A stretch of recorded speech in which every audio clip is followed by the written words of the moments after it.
South Sudan Well Project really originated, I want to say, about 2.5 years ago. And it had its beginnings at Trinity. And a lot of that was because we had Sudanese people in our congregation who had ties to this particular area of South Sudan that we were interested in supporting with wells. And so really in dialogue with them and their just commitment to make life better for their families and their friends who were still in South Sudan, we partnered with them in trying to figure out a way that we could do that. And one of the obvious needs that they identified was the need for clean water. That was just critical to so many things. Without clean water, there were so many health issues for the community.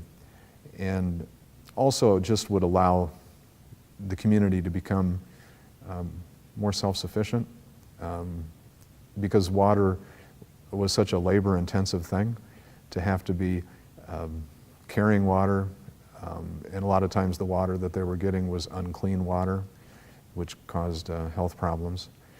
So greater accessibility to water than just the river that runs right by the village, and then also water that was clean was really the priorities. My role, I was a group leader. They had one existing well in the village of 5,000 people. And they live right beside a river, but the river's does not provide clean drinking water. So they had one well that pumps 2 to 3 gallons a minute for 5,000 people. So that obviously was not sufficient. But they had another well there already that was not working, that needed to be produced, and to see if they could get it to produce water. And then there was another project to drill a new well. So my job was to direct the team and to try to get the existing well working and pumping water. It'll help them in a couple of areas. One, by providing clean water, they will be able to be more healthy. They will eliminate the practices of having to rely on dirty water.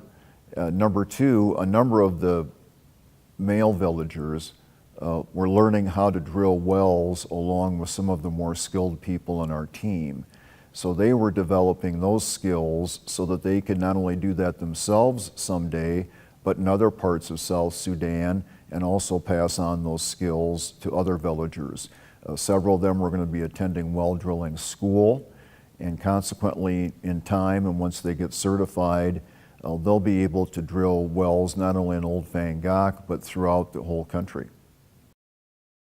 This is an effort by a group of people out of central Iowa and also out of Alaska to bring clean water to the villages in a very, very, very remote area of the new country of South Sudan.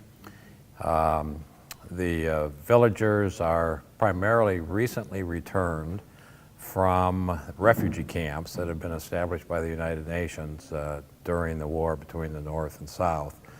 And the villagers have returned as the United Nations has shut down the camps, coming back to locations where there just is not the supply of water. 6 months out of the year, it's a swamp. In fact, it's the largest swamp in the world. And the other 6 months out of the year in the dry season, it's just hard ground, almost like concrete. With that, there's been water only, the swamp water that they have, occasional rainwater, and then getting water right out of the river. This has meant as the refugees have come back to their home villages, they've been plagued with deaths coming from waterborne diseases that they've gotten from drinking the bad water.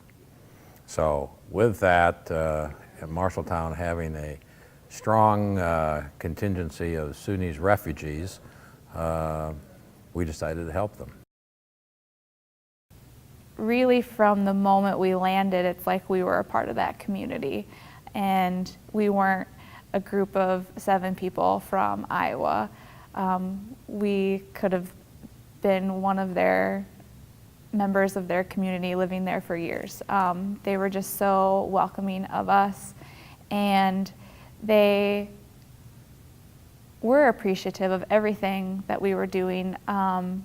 so many times on a daily basis, people would just walk up to us and in what little English they may know, tell us thank you or say that they were appreciative of the work that they were doing. And they understand that one of the key things to help them rebuild their country and their community and their lives is clean water. And so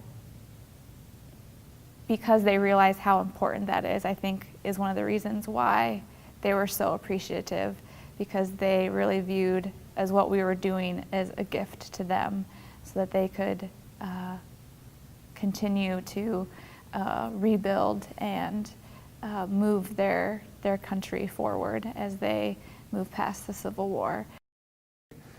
One of the things that kind of captured my commitment was that if you can provide clean, readily accessible water, you go so far in helping the development of that community. If all of your energy is spent simply in survival, you don't have the time to do that kind of building of the community. You don't let loose the creativity of the people because all they're doing is surviving. But if you can provide adequate and sufficient water, promote the health of the people, you have more kids going to school, getting an education, you have more people involved in being entrepreneurs, in establishing businesses and those sorts of things that you have to have for a community to thrive. But at the heart of everything is water. If you don't have water, you're not going to go very far. Water is kind of opens the door to so many other good things happening. It was amazing. We landed, and the first day they're very generous people, very hardworking and very thankful. And to come over from America to from the richest country in the world, to which many would say South Sudan is the poorest country in the world. It had been a country for less than a year when we were there. It was truly amazing to see the lack of infrastructure, no roads. We just had a dirt airstrip to get in there, no plumbing. It was very primitive. They lived in tukels.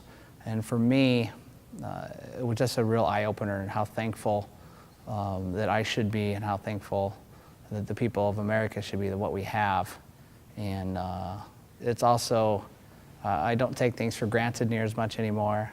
And I really have a passion now for the people of South Sudan. Still very connected to the people over there. And when I left, I thought about them all the time, and I still do. I still think about them, think about the people that I would see every day along the road walking to and from the different well sites, and the people that I photographed, and the people I did meet in the stories I was able to hear. Those relationships were really deepened, and I still hold them very close to my heart. We are soliciting donations through Trinity Lutheran Church, St. Cecilia's in Ames, and a number of other central Iowa churches. So that is a key way how some people can help, is by donating to the South Sudan Well Mission, and they can do that by sending a check to Trinity Lutheran Church. It strengthens one spiritually. It gives you a chance to re-examine yourself, and then first and foremost importance, it brings help to some area in the world. And a mission trip could be right here at Marshalltown, could be in your own backyard. There's need in plenty of places. We just happen to have an interest in our friends in South Sudan. We're wanting to expand this beyond Trinity. I mean, Trinity will always be connected to this. There's no doubt about it. But we want it to be expanded beyond Trinity, so that it's not just seen as a Trinity ministry or a Lutheran ministry. We want to, I say it this way, we would like to get connected to people of all different kinds of faiths and spiritual perspectives who have a common commitment that providing water is a part of what God calls us to do.